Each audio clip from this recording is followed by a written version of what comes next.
Hey guys, welcome to Concessions. The purpose of this video is to make this stand go from this to this.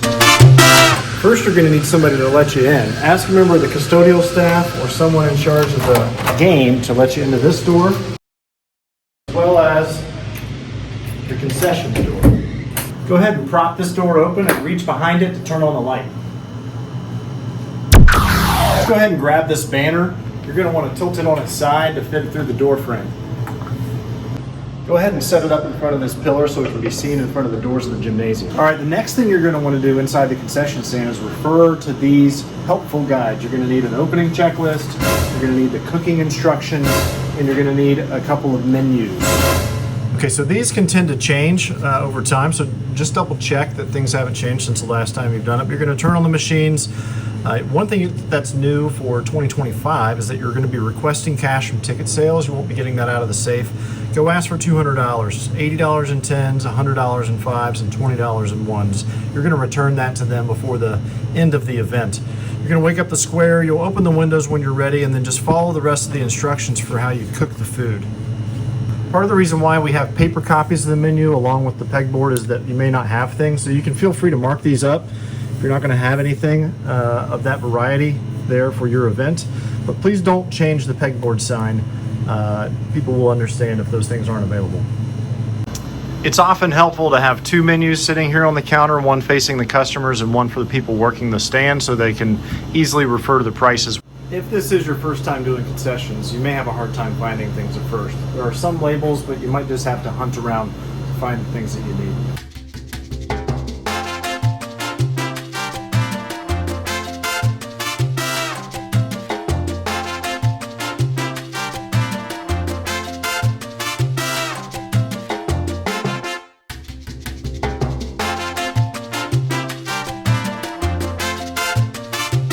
I'm not going to cover all the cooking instructions, but I'll mention a couple quirky things. One is that the popcorn machine needs to be plugged into the auditorium because we have so many heating elements on this one circuit, it will often blow a fuse.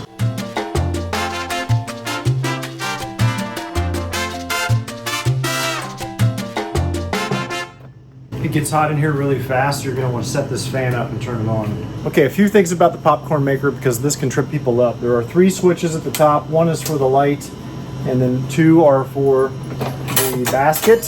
One is the spinner and one is the heat of the basket. So this will often be unplugged because when you go to clean this, you'll want to know this for later, you can actually take this entire thing out in order to clean it. You don't want to get it soaking wet, but you can take it out to clean it. Best way to do it is to tilt it on its side like this, get it into those 2 little grooves, and then it should tilt right in.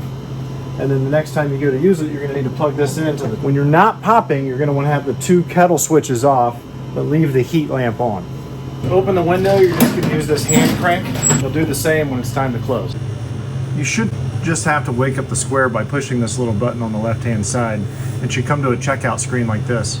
This is a pretty typical setup where you have the cash box on the kind of the back side of the counter, the square within reach of someone to tap their card, the chips here on the right, any suckers or cookies here, a menu on either side of those products.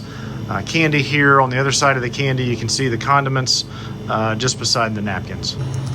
Okay, so you're done for the night, you've closed up the window, you've started to restock and clean, maybe you're done with all of that, and the last thing to do is fill out the form for the deposit. So you're going to want to grab one of these concessions finance forms. These are distinct and different from things you might be using as a deposit for your sport liaison.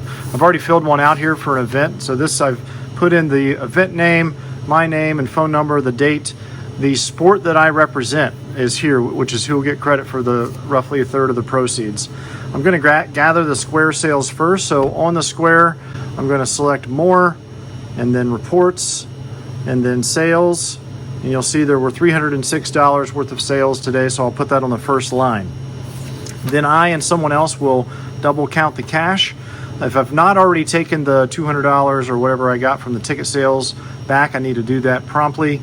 In this case, it had not been done yet, so we counted $334, but then we needed to take $200 off for what was already in the box that needed to be taken back to ticket sales. So we had $134 worth of cash, which I have here. So this $134 of cash is going to go into a little deposit envelope like this, which there should be plenty around the safe. And then once this form is completed and I've indicated total event sales, which is the cash in that envelope plus the square sales, I'm going to write that here. At this point, you should take a picture of this and send it to obabconcessions@gmail.com and copy your sport liaison just so everybody's in the know. And then you can just fold this up. There's a little bundle of rubber bands over by these forms, so just put a little rubber band around this. And you're going to drop this in the new depository safe in the stand. And then someone from the boosters will pick that up to process it roughly once a week. So we're definitely not covering every minute detail about concessions in this video. This is more of an overview. Check out the guides, follow those instructions. If you run into any problems or have any questions, reach out to one of us. We'd be glad to help you. Go Bears.